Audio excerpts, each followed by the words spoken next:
not the only game in town. When you started, yes, you were the thought leader, you were the innovation leader. You introduced the country, so to say, to the American-style pizza. Now there are multiple players selling products with a similar positioning. And across the value chain, then you have the entry-level guys, then you have some homegrown people. That's only pizzas. We have other snack options as well. How do you guys manage to compete with that?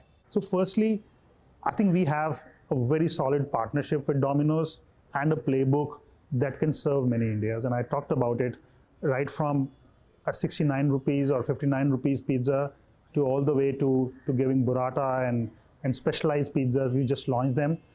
I think that's one part of it. Second is around making sure we are innovating around Indian tastes and taste palettes.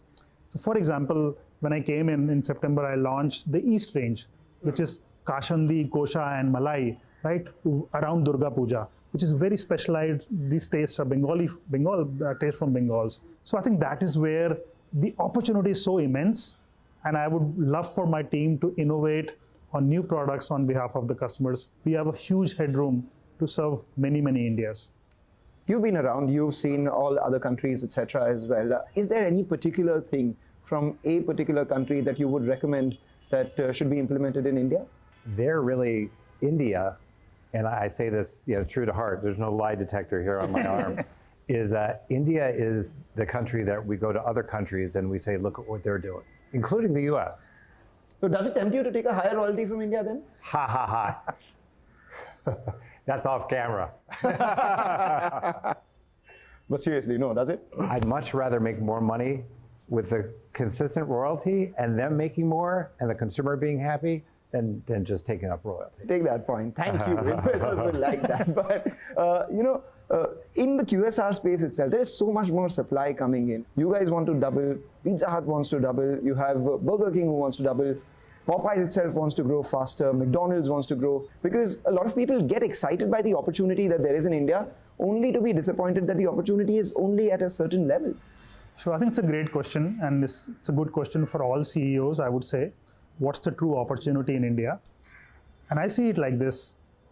There was an inflection point in other emerging countries, how when the GDP kind of, like in China, when it grew from about 4 trillion to $7 trillion, you could see the disposable incomes going higher and the discretionary spend went to QSR chains or fine dining or casual dining. So I think we are at that cusp. We are seeing the demand. For example, the stores that we opened in Latur or Daltonganj or Chengalpattu, they do equally well. We are amazed by some of the traction we see from the customers in terms of our average weekly sales and the profitability we get in stores. So I think I would say we are at an inflection point, and it's good that the competition is coming. They're only going to grow the market. Second is we are as good as the last pizza we served, the last pizza we made, the last pizza we delivered. If we execute well, I think we have a tremendous opportunity. Let's talk about some numbers then. What proportion of your revenue currently comes in from the metros and how much of that is beyond that? How do you see that mix changing? We will have a mix of almost equal share of expanding stores in tier 1 cities where we have stores. That is part of our strategy, which is fortification, through which we can deliver in 20 minutes in these cities.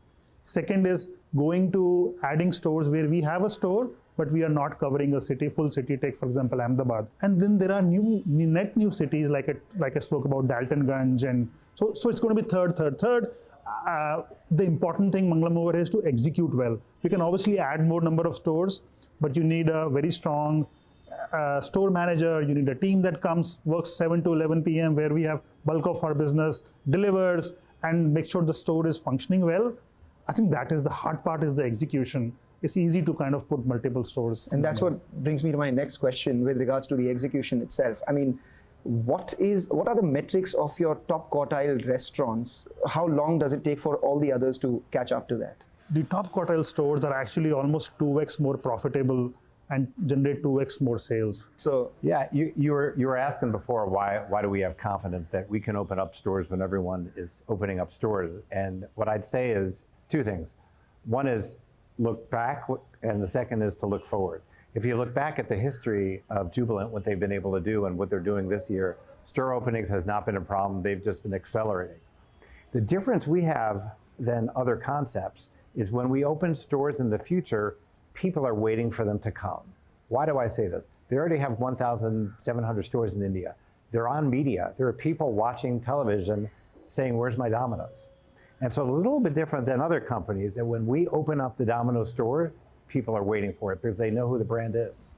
That's a great insight. And but there is also this underlying mega trend of people wanting to eat healthier, indulge less. How do you navigate through that? Because the only way you can make pizza healthier is remove the base, remove the sauce, and remove the cheese.